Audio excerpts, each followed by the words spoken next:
Jadi begini host ya, kalau saya sih kalau Bang Joseph bertanya masalah data, saya nggak paham data ya host ya.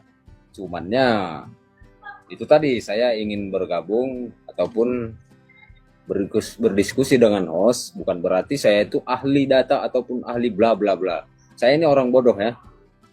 Jadi saya itu mengatakan itu tadi sesuai daripada kejujuran saya, karena pada saat ini kemampuan ilmu saya di bidang agama Islam ataupun Kristen, saya itu masih 0,0 sekian persen. Jadi saya untuk menjawab pertanyaan host tadi, setuju apa tidak, saya belum mampu ya.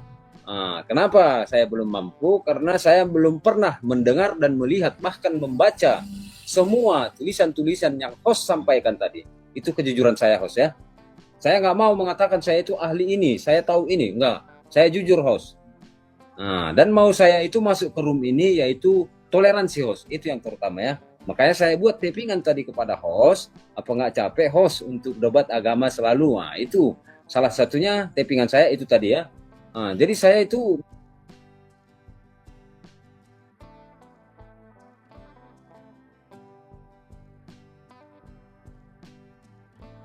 di situ, Yesus Allah tanya saya. Saya nggak mau komen sampai kapanpun, saya tidak tema yang host buat itu. Karena itu adalah hak prerogatif daripada host. Itu keyakinan host. Silahkan, saya hormat kepada keyakinan host. Begitu mau saya host. Jadi begitu dia host. Makanya bukan berarti saya itu masuk minta naik ke room host ini, bukan istilahnya saya mau menteror ataupun menghujat ataupun yang bla bla bla, bukan. Saya hormat kepada semua apa yang host yakini. Begitu loh. Terima kasih host. Ya, terima kasih Pak Reza. God bless. Tuhan berkati, selamat malam. Oke, kita lanjut ya. Ya kan udah, mau ngapain? Iya kan?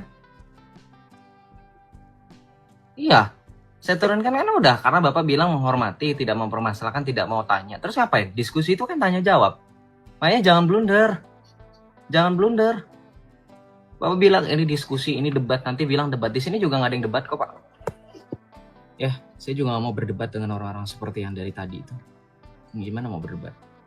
Jadi bilang debat itu jangan seperti otak kalian itu keren-kerenan, adu congor, adu volume, gede-gedean suara. Enggak, debat nggak seperti itu. Debat itu adu argumentasi disertai data. Nggak perlu jadi orang yang ahli kok, nggak perlu. Kalau nunggu jadi orang yang ahli udah keburu ini. Ya, dengerin. Debat itu nggak perlu nunggu ahli dalam artian apa. Ketika kamu memahami, pemahaman definisi ahli itu akan jadi bias. Seolah-olah harus ada gelar profesor. Ya kita nggak bakalan mampu. Ya kita nurut aja gitu dong. Nggak mampu untuk mempertanyakan. Ya, bagaimana sih definisi debat kok harus ahli? Justru dengan belajar itu kita bisa mengerti, memahami. Tapi kan kalian nggak mau belajar, maunya ngomong aja. Makanya dari tadi modal nekat semua, naik di sini modal nekat. Ditanya datanya mana nggak? Gini loh, PD itu is emas, ngerti? PD is emas, tapi over PD itu nggak baik, ya kan? Di bawah komen-komen, wah literasi Joseph ini, Joseph ngomong nggak ada literasinya. Wah Joseph baru baca satu buku, disuruh naik entek datanya, alasannya segaban-gaban. Saya nggak bisa open cam, di sini gelap, saya lagi nggak ada data, saya lagi nggak ada HP. Makanya nggak usah komen, ya. Nanti bilang lagi, yo kalau nggak mau di komen nggak usah lah. Ngerti nggak? Nggak usah komen artinya apa? Nggak usah komen yang macem-macem, ya. Komen ini itu disuruh membuktikan, karena saya udah bilang sebenarnya di room saya nggak ada masalah kamu komentar apa aja, kamu komentar kamu orang paling ganteng, kalau ada buktinya ya silakan. Dari tadi ngomong ini itu nggak ada bukti ya gitu. Fahrul, ada lagi yang mau ditanya nggak bro Fahrul sejauh ini? Nggak usah tiba-tiba jadi diem. Kenapa dicekik Jibril? Wah, keluar aplikasi TikTok lagi, nyari di Google. Bro, Google buatan Yahudi, lu nyumbang Zionis lu. Kapan Nabi Muhammad lahir?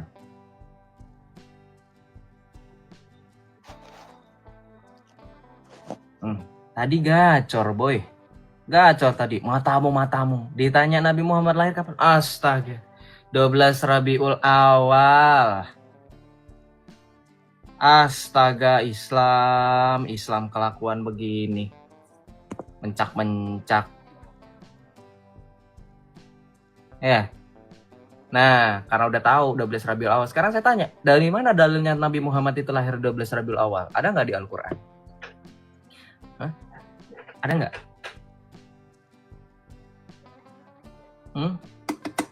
Nggak ada kan? Nah, kita lanjut ya. Udah diem aja. Udah nggak ngerti apa-apa, nggak becus apa-apa, sok keras. Kita lanjut. Nah, dari mana perhitungan itu? Iya, tadi.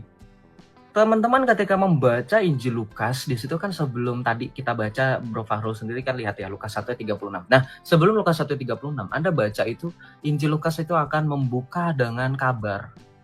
Malaikat Gabriel itu menemui Zakaria. Zakaria ini adalah suaminya Elizabeth. Elizabeth ini adalah saudarinya Bunda Maria. Yang pada saat itu sedang mengandung Yohanes Pembaptis.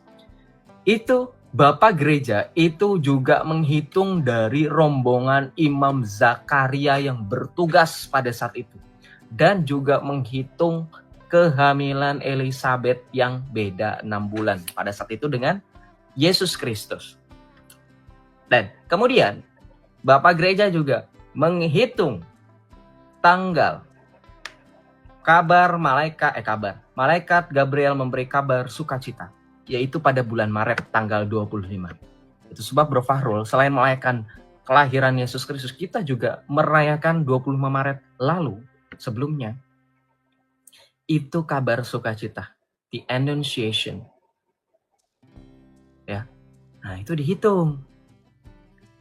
Metode penghitungannya tuh sangat terukur dan sangat ya tidak asal-asalan. Kenapa? Wah, ya bapak-bapak gereja itu semuanya orang-orang cerdas, ya, dan Roh Kudus yang menyertai mereka. Jadi terkait tentang perayaan itu sebab kenapa bisa 25 Desember itu tadi perhitungannya. Belum lagi tercatat dalam Koptik Didaskalia Apostolorum, Kitab At-Ta'alim Ar-Rusul itu nama itunya. Punya saudara kita gereja Ortodoks Koptik. Itu ada tercatat juga. Perhitungannya dalam penanggalan kalender Ibrani bulan Kislev, dalam penanggalan bulan Mesir dan seterusnya, itu ada hitung-hitungannya, ya, itu sudah teruji. Nah, kemudian nanti ada yang bilang, tapi saya pernah dengar itu ada orang bilang Natalus Sol Invictus, itu apa sih? Tahu nggak itu Natalus Sol Invictus? Itu ada karena seorang teolog Protestan Jerman yang liberal namanya Paul Ernst Jablonski. Di abad keberapa? Cari tahu sendiri. Di abad-abad sebelumnya nggak pernah dipermasalahkan tuh. Natal itu nggak pernah ada ungkapan orang-orang nuduh itu sebagai perayaan Dewa Matahari, nggak ada. Baru di abad 18, abad 19 itu, coba bayangin. Ya. Jadi itu apa ya? Tidak jadi permasalahan sebenarnya, ya. Begitu.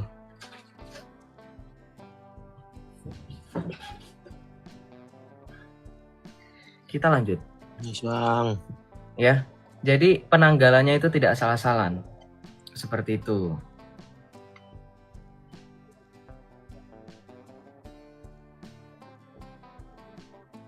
Silakan, ada lagi pertanyaannya?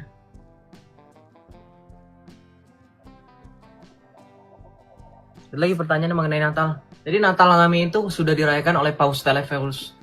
Paus Telephorus. Telephorus itu paus ke setelah Anakletus atau setelah Clement belum. Pokoknya di abad pertama dia itu, di tahun 123 134 ya, saya lupa. 100-an Masehi. Itu sudah merayakan misa Natal. Makanya teman-teman tahu kan Christmas, kenapa disebut Christmas? Christmas itu dari bahasa Latin, Christus Misa. Ya. Christmas itu juga dalam bahasa Inggris, ya. Jadi itu misa Kristus. Jadi jangan anggap itu cuma nama saja, enggak. Itu Mass itu artinya misa. Christ Mass itu. Slangnya Christmas jadinya. Ya. Gitu. Oke. Jadi itu adalah misa Kristus. Oh, setelah Sixtus ya. Oke, thank you Kak Giulia. Itu setelah Sixtus dia. Paus Telesphorus itu uskup Roma atau paus setelah Sixtus ya. Menjabat setelah Sixtus. Itu paus setelah berapa kali berarti setelah Rasul Petrus. Ya pokoknya itulah ya, setelah Sixtus. Dia adalah paus yang merayakan misa Natal. Jadi itu tradisi kami dari abad pertama tahun 134 Masehi.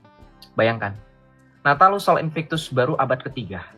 Jadi 2 abad sebelumnya sudah Natal itu sudah dirayakan. Justru bukan Natal yang membajak Natalus Sol Invictus, tetapi Natalus Sol Invictus yang membajak perayaan Natal sesungguhnya, yaitu kelahiran Juru Selamat yang sejati. Apa? Oh, bahas solstice. Titik balik matahari itu 21 sampai 23. Nggak usah sok ngerti, sok paham.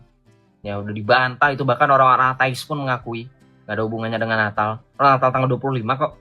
Ya. Makanya kamu yang Kristen jangan ngerayain Natal sebelum tanggal 25. Udah capek-capek ditentuin penanggalan Natal, tiba-tiba ada orang pede. Perayaan Natal itu bisa kapan saja selama hati kita menerima. Oh, kalau kayak gitu kenapa bapak-bapak gereja repot? Lu bayangin kalau mereka hidup tepuk jidat semua. Gue udah capek-capek. Ya kan? Karena memang sekali lagi kita harus menerima, itu nggak ada di Alkitab ketika malaikat mengabarkan kepada gembala-gembala di padang. Kan nggak ada di situ dikatakan pada hari ini telah lahir bagimu Kristus Tuhan di kota Daud pada tanggal 25 Desember tahun sekian, jam sekian, kan nggak ada. Itu harus fakta. Coba bayangin bagaimana sejarah kita. Makanya gini, saya selalu bilang gini, teman-teman jangan membiasakan tradisi itu jadi bias. Gini lah, kita berbicara konsekuensi. Kita terima kalau misalkan kapan saja dirayakan perayaan Natal.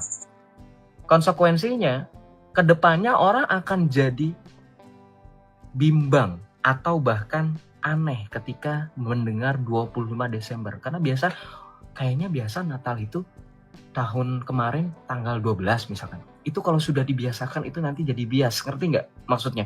Jadi lama-kelamaan generasi-generasi yang setelah-setelahnya yang jadi concern kita itu akan lupa. Dan ingat, ini bukan sekedar penanggalan biasa, bukan. Wong kelahiran kita aja kita ingat, masa kelahiran juru selamat kita nggak ingat? Jangan kamu bilang nggak ada dalilnya, ada. 2 Timotius 2 ayat 8. Nih, kita disuruh merayakan Natal itu ada loh dalilnya. Ada yang mau nanya, orang Islam, dalil di mana merayakan Natal? Ada di kami mah. Ntar gue tanya balik ya, dalil di mana kalian merayakan Maulid Nabi? Puyang-puyang lu. Karena itu kan nyontek dari kami. Kalau itu beneran baru nyontek ya. Kita baca dalam 2 Timotius 2 ayat 8. Kita baca ya. Oke, kita baca. Bentar. 2 Timotius 2 ayat 8. Nah ini. Ingatlah akan Yesus Kristus yang telah dibangkitkan dari antara orang mati, yang telah dilahirkan sebagai keturunan Daud, itulah yang kuberitakan dalam Injilku. Tuh. Kita disuruh mengingat kebangkitan Kristus dari antara orang mati dan kelahirannya dari sebagai keturunan Daud. Kata ingatlah yang digunakan oleh Rasul Paulus ini adalah frasa yang sama seperti pada saat Tuhan Yesus menetapkan perjamuan kudus di malam sebelum penangkapannya. Tahu kan teman-teman yang Kristen? Inilah tubuhku yang diserahkan bagimu, lakukanlah ini sebagai peringatan. Nah, peringatan atau kata ingat ini sama seperti ketika Rasul Paulus menuliskan 2 Timotius 2 ayat 8. Maka harusnya dipahami sebagai perayaan kebangkitan dan kelahiran. Bang, kami nggak ngerayain itu loh bang, Maulid. Oh, Nabi. Kami yang dimaksud itu hanya golongan tertentu kan, Salafi atau yang disebut dengan Wahabi kan. Syiah dan Sunni dalam hal ini merayakan loh. Iya merayakan tapi nggak sama kayak Natal kan, maksudnya. Oh, Maulid itu artinya apa? Kalau Maulid itu artinya Maulid ya kelahiran. Iya sudah. Kelahiran. Natal tahu nggak? Natal itu artinya apa? Kelahiran, cuma bedanya terus perbedaannya di mana? Kamu bilang nggak sama, di mana yang namanya orang rayain kelahiran, dirayain kelahiran. Tapi wait a minute, yakin kamu orang-orang rayain Maulid, rayain kelahiran Nabi? Enggak. Orang 12 Rabiul Awal tadi yang saya jawab aja itu bukan tanggal. Iya. Nabi. Cuma bedanya gini loh. Kalau kalian kan merayakan kelahiran Tuhan. Kalau seandainya secara ini, kalau Islam ini kan kamu nggak usah jawab. Ada yang merayakan. Kamu kan nggak merayakan. Terus ngapain kamu bela yang rayain? Yang rayain lah. Kamu kan nggak ngerayain, ngapain kamu? Blunder nggak teman-teman? Nggak usah. Masalahnya gini, kamu mau ngerayain juga kamu nggak ngerayain. Jadi wajar dong saya bilang kamu sok tahu karena kamu nggak ngerayain. Kecuali kalau kamu ngerayain pasti kamu tahu. Ya nggak? Lah, sekarang kalau misalnya logikanya orang nggak ngerayain Natal, orang Islam, saya tanya tentang Natal, ya nggak mungkin lah karena kan mereka nggak merayakan. Kan gitu logikanya, ya. Nggak usah bohong gitu. Pandangannya ada nih, pandangan yang lain nih. Pandangan yang mana? Yang maksudku gini, kalau pandangan orang siapa? yang merayakan, langsung sebut nama. Sebut nama. Pandangan ya, siapa? NU. Kalau NU mereka mengadakan itu apa itu, dan siapa? NU itu subjek Nahdlatul atau Ulama. Nahdlatul Ulama itu organisasi atau pribadi? Organisasi. Nah, kamu bilangnya apa? Pendapat pendapat siapa? Saya nanya pendapat siapa? Harusnya sebut nama Ini kan orang. Maulid Nabi pertama kali diadakan oleh Salahuddin Al-Ayyubi. Ini ini Bukan, apa masa yang saya sih? ketahui. Dengerin nih. Kenapa? Tunggu dulu. Kenapa? Awal mulanya muncul tahun 230 Hijriah. Dan ini muncul dari kerajaan dinasti Fatimiyah Syiah. Syiah ya. Yang itu dibentuk pada saat itu di Mesir. Dan mereka punya 6 macam maulid dan sampai hari ini di Iran masih ada tuh. Jadi yang berfaham Syiah memang mengikuti ini. Sayangnya banyak ahli sunnah yang menarik ajaran ini, pemahaman ini ke pemahaman mereka. Berdasarkan pemahaman Nipu lo. Salahuddin Al-Ayyubi orang pertama kali Syiah. Nih Ustadz Khalid Basalamah, Ustadz lo Salafi. Wahaboy. Suka nipu aja kurang nih. Dengerin. Maulid Nabi pertama kali diadakan oleh Al-Mu'izz Lidinillah, Khalifah Fatimiyah yang membangun khilafah di Mesir pada tahun 361 Hijriah. Yang membangun Bisa beda-beda gitu ya. Yang satu tahun 240 Hijriah, yang satu tahun 361 Hijriah. Bedanya signifikan loh. Gila. Coba sekarang teman-teman yang Kristen, saya tanya, kenapa masih suka pada bingung Joseph nggak mau dengar pandangan ulama? Nih, beda-beda. Yang masih hidup aja beda-beda, apalagi yang udah nggak ada. kota Kairo, gubernurnya namanya Jauhar As-Sokli, yang membangun Al-Azhar, yaitu Al-Mu'izz Al-Qahir Lidinillah. Jadi terus terang saja, nanti saya dikira Syiah nanti. Ini sejarah ini. Pertama kali yang mengadakan Maulid Nabi adalah Khilafah Fatimiyah yang bermadzhab Syiah di Kairo. Salahuddin Al-Ayyubi tuh 2 sumber gua sertakan langsung, jos jeder beda. Satu lagi tahu nggak siapa? Kiai Haji Sa'ad Akil Siraj. Itu yang barusan. Yang sebelumnya siapa? Ustadz Khalid Basalamah. Dua-duanya sama.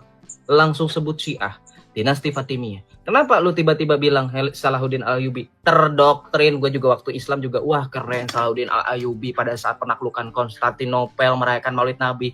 Bohong. Kapan lu Islam emangnya? Kenapa? Kapan lu Islam emangnya? Kapan lu Islam? Lah, kemana Iya. aja situ? Kemana aja? Ya mana tahu gue siapa lu.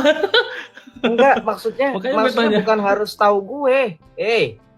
Islam ketawa-tawa aja. Lu Pak, nih makanya kebiasaan mereka nih. PD. Lu baca nggak bio gue jelas? Ex-Muslim, proudly Catholic. Cross check dulu, boy. Katanya agama paling melihat nggak latar baca. Karena lewat aja, ngapain gue baca. Oh ya sudah, ya itulah kalian, makanya gampang. Makanya apalagi kamu bikin statement barusan juga saya tahunya kamu ex-Islam.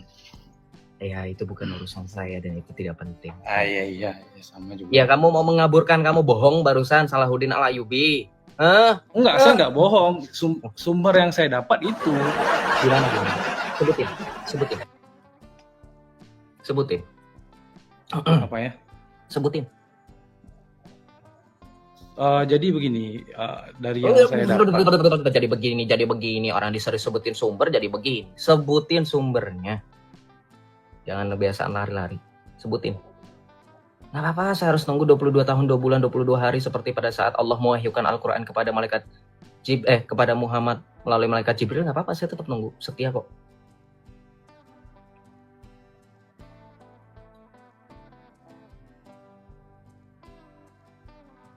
Lah kok googling? Kalau googling dulu nggak boleh. Nggak boleh. Kenapa? Kata ulamamu juga nih, kan kamu salafi. Syekh Shalih bin Utsaimin, seorang ulama salaf terkenal, itu mengatakan istadilla qabla an ta'taqid. Jikalau kamu meyakini sesuatu tanpa ada dalil, kamu sesat. Artinya kamu meyakini, kamu berbicara sesuatu tanpa ada dalil. Kamu baru cari dalilnya, kemudian kamu sesat loh. Yodi. Pede.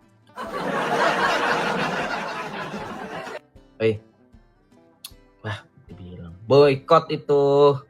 Produknya Zionis malah dipakai Google, ChatGPT lagi lu pakai ntar. Kelamaan. Ini yang nggak berguna gue turunin ya. Maksudnya biar nggak menuhin tempat Sumpek. Nah, gimana Fahrul? Sudah selesai kah? Bisa bergiliran atau kamu mau ada pertanyaan lain setelah mendengar diskusi saya dengan orang barusan? Tanya-tanya lagi lah bang, boleh gak nih? Boleh. Saya juga dulu seperti kamu kok, banyak bertanya. Sampai akhirnya saya seperti ini. Nggak apa-apa. Mantap. Mantap. Amin ya. Silakan. Ini bang, konsep pengakuan dosa di dalam Kristen bang. Itu bang, jelasin. Jelaskan, paling jelas itu otoritas yang Tuhan Yesus berikan kepada para rasul. Di mana Joseph di dalam Yohanes 21? Kita baca. Nah, kita baca. Yohanes 20, sorry, bukan Yohanes 21 ya. Yohanes 20 ayat 19, saya bacakan dari ayat 19 sampai dengan ayat 23. Yesus menampakkan diri kepada para muridnya. Ya, kuasa pengakuan dosa. Yes. I assume that we listen, we don't judge ya. Ya memang itu ya tren yang paling tepat untuk confession ya. Untuk para imam, para romo kita yang sekarang sedang mendengarkan pengakuan dosa kita karena masa mempersiapkan ya perayaan Natal. Kita jelaskan ya dalam Alkitab perkataan Tuhan Yesus sendiri kuasa mengampuni dosa. Yohanes 20 ayat 19 sampai dengan 23. Ketika hari sudah malam pada hari pertama minggu itu dan murid-murid berada di suatu tempat dengan pintu-pintu terkunci karena mereka takut kepada para pemuka Yahudi, datanglah Yesus dan berdiri di tengah-tengah mereka dan berkata, "Damai sejahtera bagi kamu." Sesudah berkata demikian, ia memperlihatkan tangan dan lambungnya kepada mereka. Murid-muridnya bersukacita ketika mereka melihat Tuhan. Kata Yesus sekali lagi, "Damai sejahtera bagi kamu. Sama seperti Bapa mengutus aku, sekarang aku juga mengutus kamu." Sesudah berkata demikian, ia menghembusi mereka dan berkata, "Perhatikan, terimalah Roh Kudus. Jikalau kamu mengampuni dosa orang, dosanya diampuni. Dan jikalau kamu menyatakan dosa orang tetap ada, dosanya tetap ada." Perhatikan, itu kuasa dari Tuhan Yesus ya. Para rasul mampu mengampuni dosa. Terlebih kepada Rasul Petrus, Tuhan Yesus berkata dalam Matius 16 ayat 18 sampai dengan 19, kuasa tersebut mengikat. "Aku pun berkata kepadamu, engkau adalah Petrus, dan di atas batu karang ini aku akan mendirikan gerejaku, dan alam maut tidak akan menguasainya." Perhatikan, Yesus menghendaki supaya di atas Petrus didirikan gereja, kumpulan orang percaya yang berada dalam satu gembala dengan Petrus. Ayat 19 kata Tuhan Yesus, "Kepadamu akan kuberikan kunci kerajaan sorga, apapun yang kau ikat di bumi akan terikat di sorga, dan apapun yang kau lepaskan di bumi akan terlepas di sorga." Jadi very very clear. Ini perkataan Yesus tanpa ambigu. Yesus memberikan kuasa pengampunan dosa kepada para rasul, dan kuasa tersebut mengikat di bumi dan mengikat di sorga. Perhatikan, apakah pada zaman para rasul itu ada pengakuan dosa? Yes, kita buka dalam surat Rasul Yakobus. Kita buka Yakobus 5 ayat 16. Kita baca ya. Oke, Yakobus 5 ayat 16. "Karena itu, hendaklah kamu saling mengaku dosamu dan saling mendoakan supaya kamu sembuh. Doa orang yang benar sangat besar kuasanya." Pengakuan dosa sudah dikatakan oleh Rasul Yakobus saling mengaku dosa. Nanti kita akan tambahkan dengan bagaimana kutipan bapak-bapak gereja ya. Tapi sebelum itu kita fokus dengan Alkitab. Kemudian dalam 2 Korintus 5 ayat 18 sampai 20, Rasul Paulus pun menekankan dengan adanya sakramen pengakuan dosa atau rekonsiliasi. Kita baca dalam 2 Korintus 5 ayat 18 sampai dengan 21. "Semuanya ini dari Allah, yang dengan perantaraan Kristus telah mendamaikan kita," perhatikan, "dengan dirinya, dan telah mempercayakan pelayanan pendamaian itu kepada kami. Sebab di dalam Kristus Allah mendamaikan dunia dengan dirinya tanpa memperhitungkan pelanggaran mereka, dan Dia telah mempercayakan berita pendamaian itu kepada kami." Lagi-lagi Paulus pun menerima kuasa pelayanan pendamaian atau rekonsiliasi tadi ya. Kemudian lanjut. "Jadi kami ini adalah utusan-utusan Kristus, sebab Allah menasihati kamu dengan perantaraan kami. Dalam nama Kristus, kami meminta kepadamu, berilah dirimu didamaikan dengan Allah. Dia yang tidak mengenal dosa telah dibuatnya menjadi dosa, karena kita, supaya dalam Dia kita dibenarkan oleh Allah. Tuh. Jadi ayat-ayat Alkitab dari Tuhan kita Yesus Kristus memberikan otoritas kepada para rasul, dan para rasul itu menerima dan mengimplementasikan atau mempraktikkannya, itu jelas ada di dalam surat-surat pastoral, dan itu tertera jelas. Tradisi itu dipertahankan oleh gereja dengan adanya pengakuan dosa. Jadi kalau ditanya, jadi ngaku dosanya sama imam, bukan sama Tuhan langsung, dengan perantaraan imam. Baca tadi 2 Korintus 8 ayat 20. Jadi kami ini utusan-utusan Kristus sebab kamu dengan... Ini bukan buatan gereja Katolik semata, ini pun Paulus menegaskan pengakuan dosa. Seolah-olah Allah berbicara kepada kamu dengan perantaraan kami. Ya, iya, itu yang dinamakan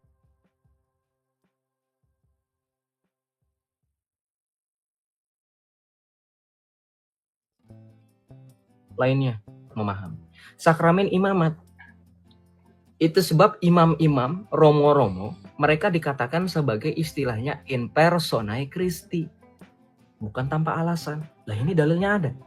Sebab Allah menasihati kamu dengan perantaraan kami. Kan gitu. Pengakuan dosa. Ya. Jadi mereka yang diurapi.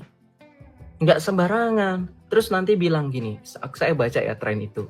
Ketika lewat itu dari paroki Singkawang kalau tidak salah itu kan, we listen we don't judge itu. Kemudian ada yang komentar banyak dari teman-teman Islam yang mengundang perhatian saya gini. Ya memang itu menjadi pertanyaan banyak orang ketika misal ada umat yang mengaku dosa kepada romo. Kalau misalkan dosanya itu selevel tindakan kriminal, misal katakan saja merampok, mencuri, atau bahkan menghilangkan nyawa orang lain, apakah romo tersebut akan melaporkannya kepada polisi? Pertama, tidak. Untuk berbicara kepada orang selain daripada si peniten saja, romo tidak akan pernah. Peniten itu yang mengaku dosa ya. Itu tidak akan pernah. Kenapa? Pertama, romo sudah disumpah. Saya lupa nama sumpahnya apa, tetapi merahasiakan. Ya, ini Zai ini saya selalu bingung ya.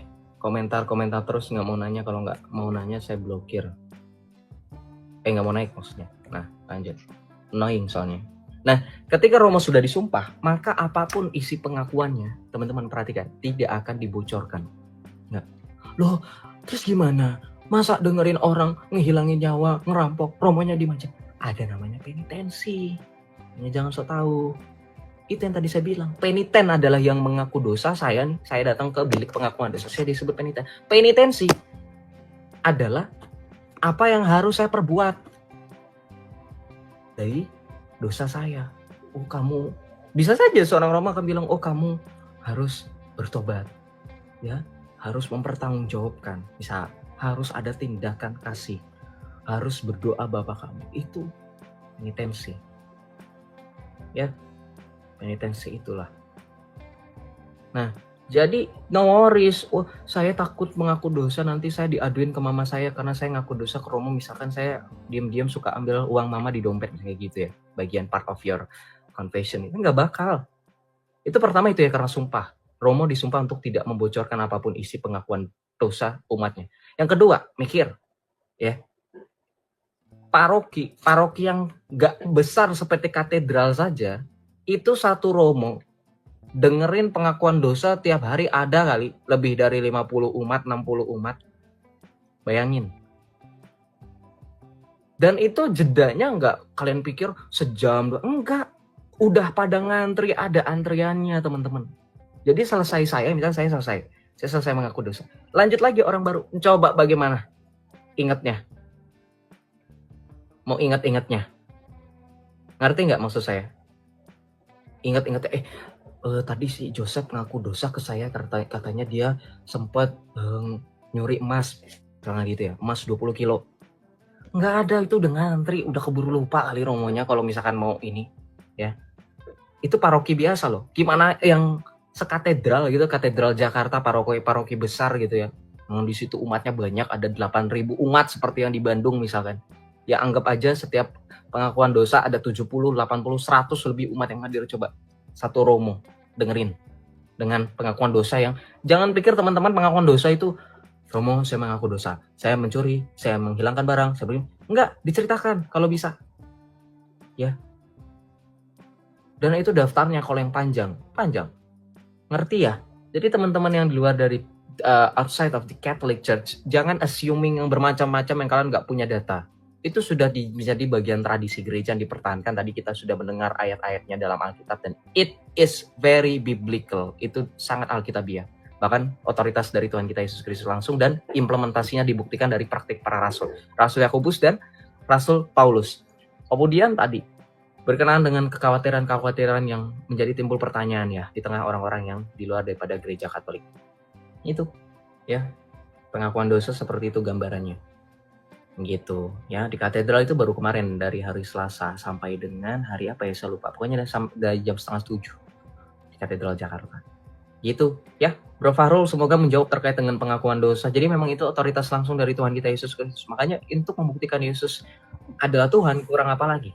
Dia memberikan kuasa kepada para rasul untuk mengampuni dosa. Nabi lain belum tentu bisa, bukan belum tentu, emang nggak bisa. Makanya Yesus bukan sekedar nabi. Yesus juga imam, Yesus juga adalah raja. Itu karena jabatan Mesias. Ya, begitu Bro Fahrul, semoga mengerti. Ada lagi? Bang, mantap. Langsung aja bang, aku percaya. Titan ganteng langsung percaya. Jangan bro, baptis dulu lah, enak aja. Aku percaya tidak menjamin dia. Doa aku percaya dulu lah bang. Belum, doa aku percaya itu setelah dia menjadi orang Katolik, setelah dia belajar, setelah dia dibaptis. Lu pernah mimpi Tuhan Yesus gak bang? Kenapa? Mimpi Tuhan Yesus. Untuk mimpi belum, tetapi panggilannya selalu kuat. Kenapa tuh? Gue pernah bang. Oh iya, gimana? Kayak sekilas doang gitu. Lalu apa yang terjadi setelah kamu bermimpi? Belum sih bang, belum jadi apa-apa. Enggak, maksudnya setelah bermimpi itu apakah kamu jadi sadar, ataukah kamu menjadi orang yang lebih takut akan Tuhan atau gimana? Nah ya itu gitu. Oh, lu orang mana bro, BTW? Jakarta bang. Oh, Jakartanya mana?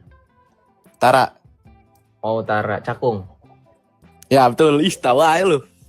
Oh, Kampung Bahari lo ya? Gua blacklist lo. Bukan. Apa ya? Cakung Barat. Bercanda. Oh, Cakung Barat. Oh ya, gue langsung Ya. hebat kan soalnya dari aksen lo, gue juga orang Jakarta. Betawi banget soalnya kedengeran. Oh, Jakarta.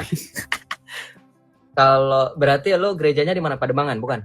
Bukan bang, gue karismatik sih bang. Tiberias. Oh, lo karismatik. Oh, di? Tiberias Gading Nias. Oh, Tiberias Gading Nias. Oh, jauh juga. Nggak terlalu jauh sih. Deket lah bang. Iya, nggak terlalu jauh sih. Iya. Oh, umur berapa sekarang? 20-an? Ya 19. Oh, 19. Berarti SMA. Udah lulus lah. Udah lulus kuliah. Iya rencana. Oh, semoga Tuhan menyertai selalu. Ada lagi nggak bro? Nggak apa-apa, feel free. Fahrul juga dari tadi Amin nanya. Tuhan Yesus. Bang, gua mau kuliah di luar negeri bang. Oh, mau kuliah di luar negeri. Oh, lo Doain ini Bang, ya? Amin. Lo di sekolah aktif? Sekolah. Enggak. Ah. Oh, enggak. Jadi batu maksudnya non aktif. Ya gitu doang aja lah bang lah. Sekolah gimana ya? Oh, bukan atlet, bukan akademis nggak? Enggak. Biasa-biasa aja. OSIS Oh, nggak ikut, ini nggak ikut. School doang paling. Apa tuh? Bola, Band. basket. Oh, band. Oh, kedengeran sih. Oh, berarti lo di gereja juga pelayanan? Belum sempet bang. Oh, belum sempat. Ya udahlah, Iya. aktif lah bro kalau udah mengalami perjumpaan dengan Tuhan Yesus sekalipun melalui mimpi. Itu udah kode kali. Siapa tahu melalui itu kamu bisa punya jalan untuk kuliah di luar negeri.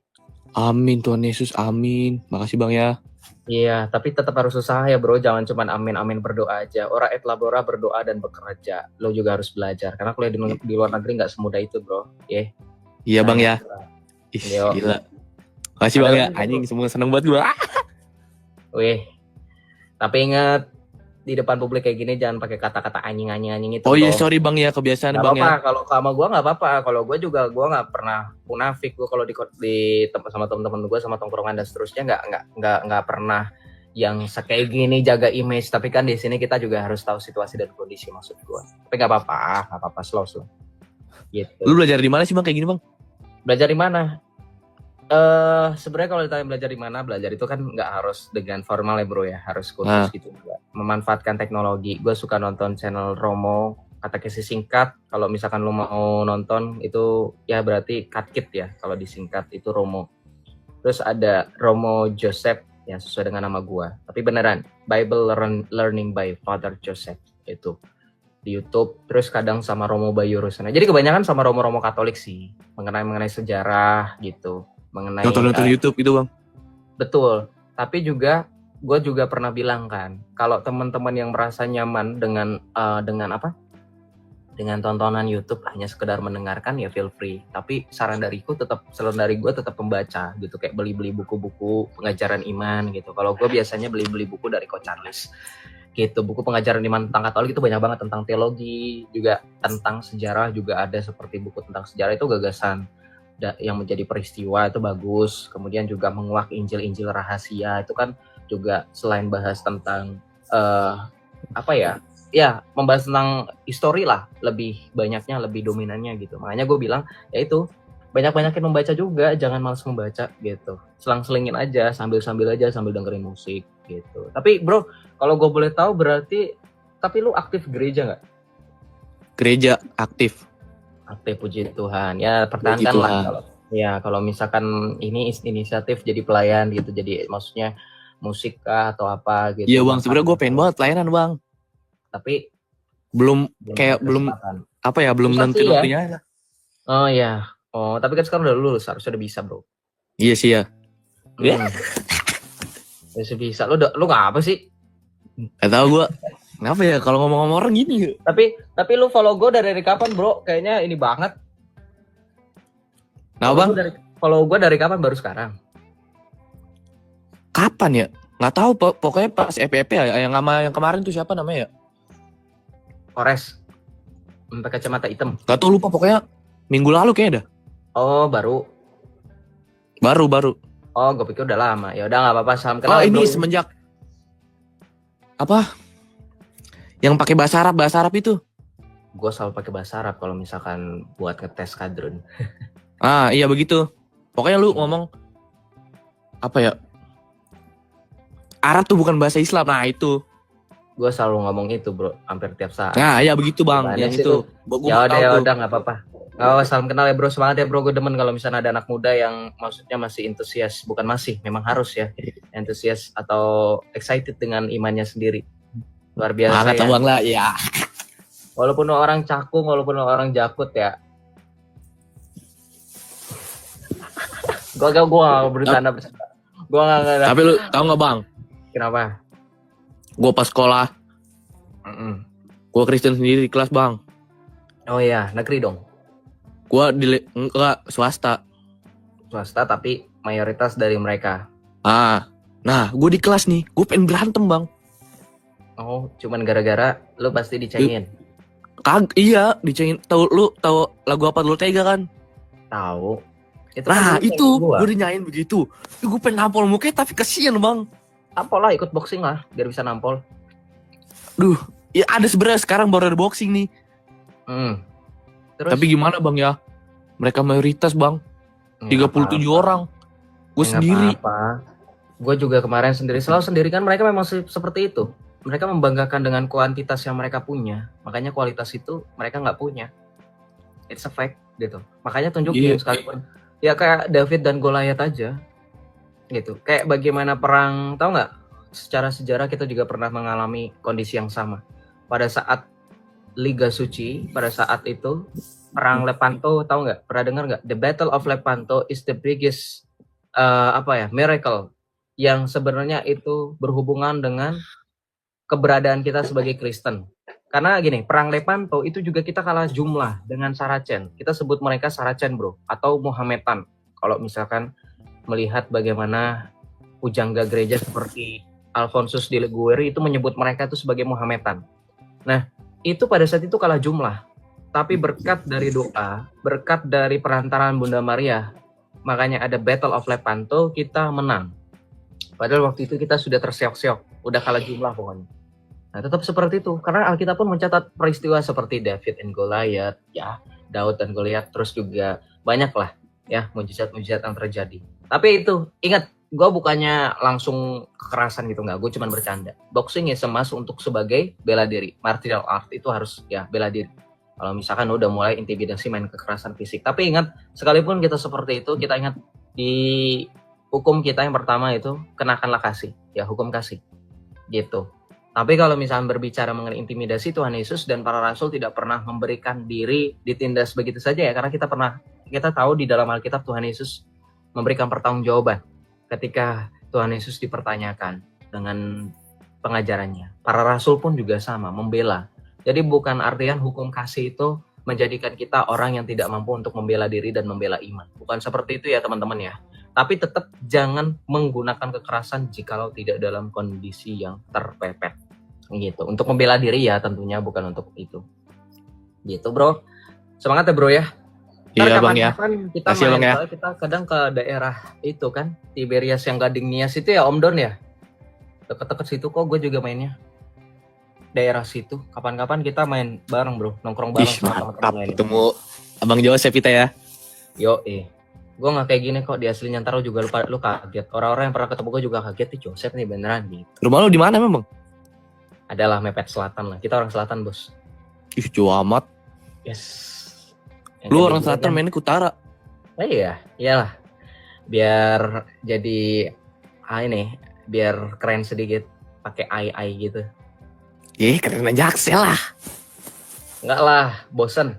Udah lah, weh. Jadi ini asik sendiri kita berdua tuh, orang 900 dengerin kita kayak podcast. Tapi pada semangatin gue. Teman-teman semua makasih ya teman-teman ya. Terima kasih juga bro. Semangat bro, udah mau naik. Ya makasih bang ya. Gue mau Iya. makan dulu bang. Makan gak bang? Oke, ya sip, makan bro. BPK ini. Oh BPK, serius lo? Iya. Mantap. Oh lu berarti orang Batak bukan? Bukan. Orang apa? Orang Jakarta. Asli. Iya. Oh, ya udah Betawi Keturunan bener. Cina dikit. Oh, turunan Cina dikit. Oh, kedengeran sih. Ya udah, tapi nggak apa-apa. Semangat ya bro ya. Ini nama lu bener Ya Titan. bang ya. Masih bang ya. Ya.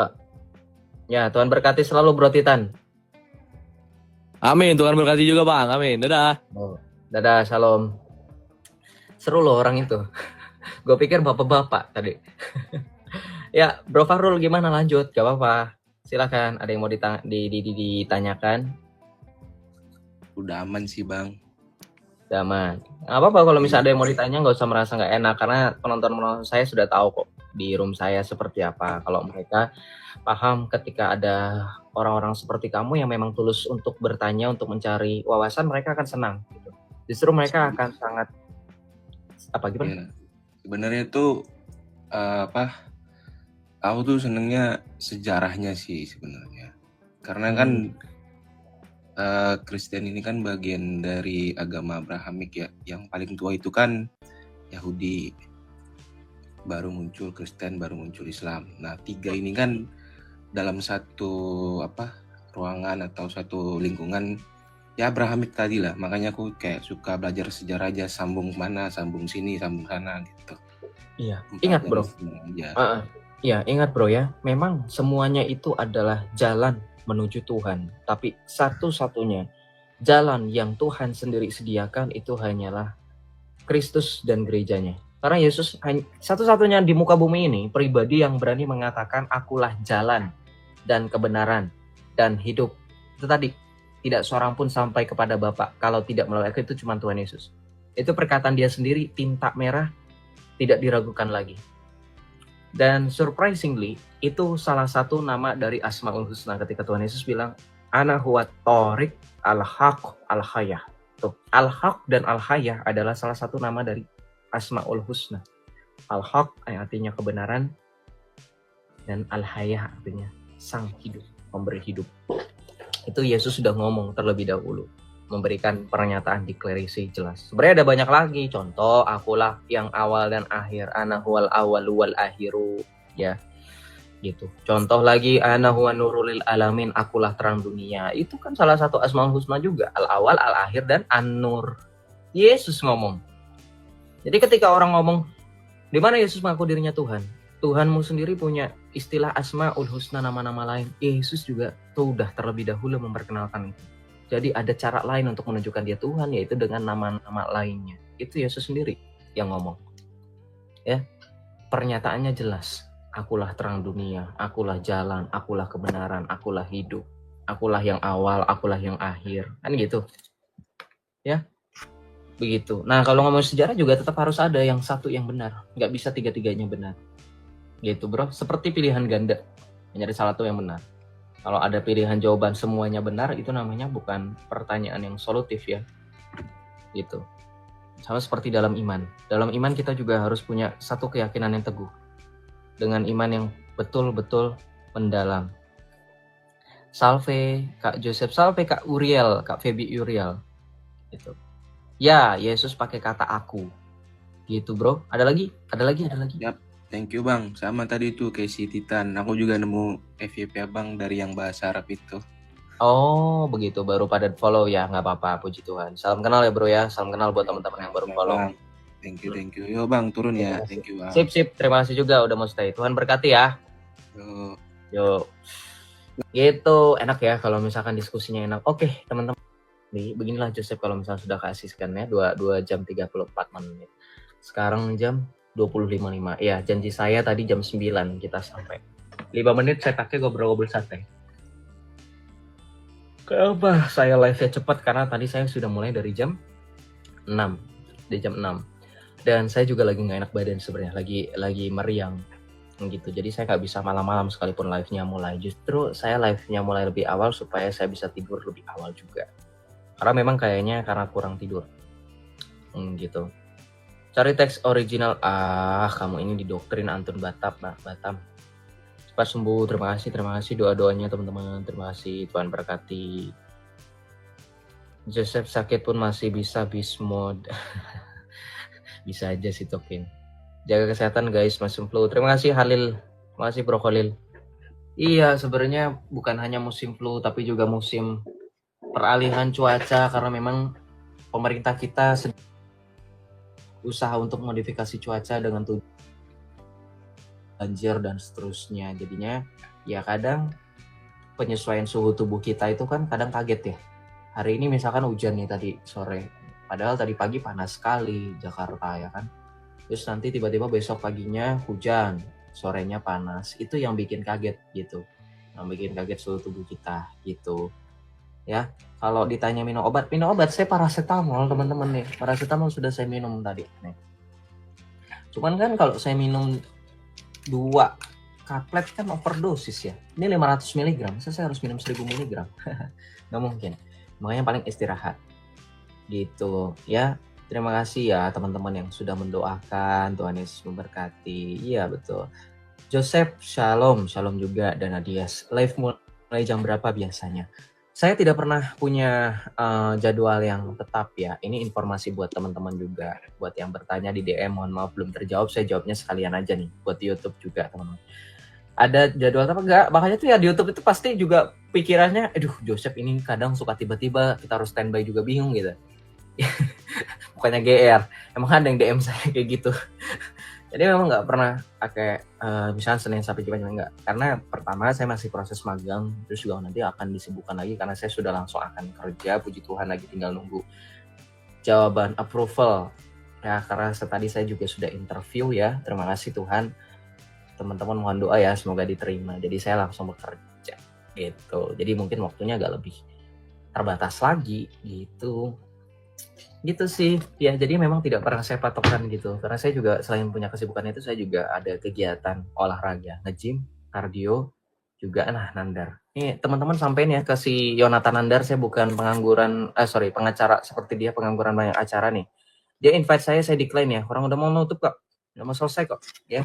Dan kebiasaan orang kayak bingung saya sama mereka tuh kayak seolah-olah mereka doang punya dunia gitu, orang lain nggak punya. Saya punya kepentingan lain gitu. Si Nandar ini lihat ya tuh ya, patulan kacamata saya tuh, lihat tuh. Nih yang saya tunggu. Tuh lihat tuh. Itu Nandar invite. Baru mulai dia 181 atau lagi sepi emang. Lagi sepi deh. Gitu. Ya, terima kasih teman-teman ya. Mungkin kita akan live lagi, mungkin besok atau lain kesempatan kita akan bertemu, tapi saya tetap memantau kok aktivitas dunia TikTok. Godspeed, thank you Khalil. Ya, teman-teman terima kasih. Oke, kita sebelum menutup atau mengakhiri live, kita tutup dulu dalam doa ya. Kita tutup dulu dalam doa. Mari kita bersatu dalam doa teman-teman semuanya. Dalam nama Bapa dan Putra dan Roh Kudus. Amin. Allah yang bertata dalam kerajaan surgawi, sumber kebijaksanaan ilahi, kami bersyukur atas penyertaan darimu. Engkau telah perkenankan kami untuk menghirup nafas kehidupan untuk kesekian kalinya ya Bapa. Kami telah pergunakan dengan baik. Kami bertemu, kami bersuka cita, kami juga bekerja di ladang-ladang-Mu yang telah Engkau berikan kepada kami. Kami melayani Engkau dengan profesi-profesi kami. Terima kasih ya Bapa, sekali lagi atas penyertaan darimu.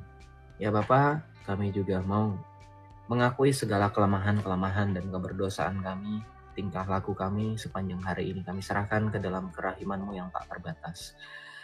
Ya Bapa, kami juga mau berdoa khususnya saudara-saudari kami di luar sana yang masih dengan secara sadar dan kesungguhan hati mereka yang tidak menyesal, mereka mencaci putra-Mu yang terkasih Tuhan kami Yesus Kristus dan melukai hati kudusnya ya Bapa, ampunilah mereka sebab mereka tidak tahu apa yang mereka perbuat.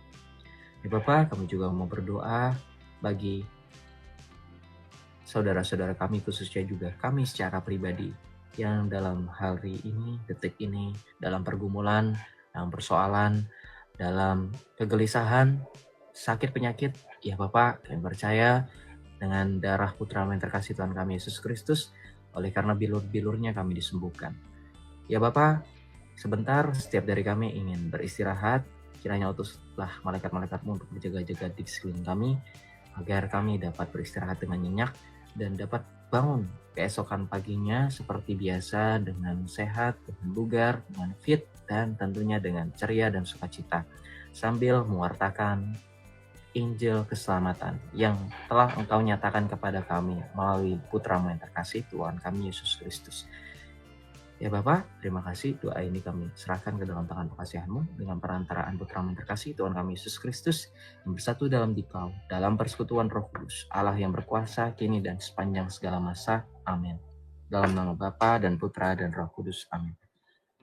Terima kasih teman-teman semuanya yang sudah setia mendengarkan sampai dengan akhir, yang juga turut berpartisipasi dalam doa penutup. Terima kasih Kak Renince, terima kasih kakak-kakak sekalian, Kak Felicia, Kak Paula, Dauni. Terima kasih juga teman-teman yang udah memberikan berkat melalui gift. Terima kasih Raya, terima kasih semuanya pokoknya ya. Terima kasih moderator Om Don kerupuk seribuan. Kasihan banget baru balik. Terima kasih juga buat Kak siapa lagi yang belum disebut lah pokoknya lah ya, tetap semuanya itu I love you ya, I love you all guys ya. Terima kasih teman-teman semuanya, mohon maaf kalau ada kesalahan dalam menyampaikan penginjilan teman-teman. Saya terbuka dalam kritik dan saran yang membangun, silahkan DM, walaupun tidak secepat itu saya balas, tapi pasti saya akan balas. Terima kasih teman-teman semuanya, selamat beristirahat, jaga kesehatan ya. Tuhan Yesus memberkati kita semua. Dadah, bye-bye teman-teman. Shalom, salve.